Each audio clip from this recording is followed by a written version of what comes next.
కరీంనగర్ జిల్లాలో అంగన్వాడీ కోడిగుడ్ల దుర్వినియోగానికి పాల్పడిన వారిపైన కఠిన చర్యలు చేపడతామని అన్నారు జిల్లా వెల్ఫేర్ అధికారులు.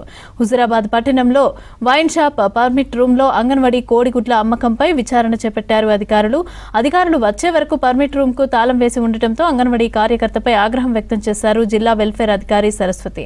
షాప్ ఓనర్ ను పిలిచి షాప్ ఓపెన్ చేయించారు అధికారులు. అంగన్వాడీలో గుడ్లు పక్కదారి పట్టడంపై సమగ్ర విచారణ జరుపుతున్నామని అన్నారు అధికారులు.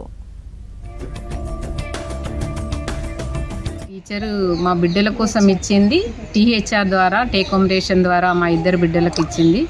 కావున నేను ఇక్కడికి తీసుకొచ్చుకున్న నాకు ఏ అంగన్వాడీ టీచర్ కూడా అమ్మలేదని చెప్పడం జరిగింది. సో అక్కడికి అక్కడ వైన్ షాప్లో ఎంక్వైరీ అయిపోయిన తర్వాత ఇక్కడ రంగాపూర్ కూడా రావడం జరిగింది. ఇక్కడ ఎఫ్సిఆర్స్ మరియు వాళ్ళ physical balance book balance verify చేయడం జరిగింది.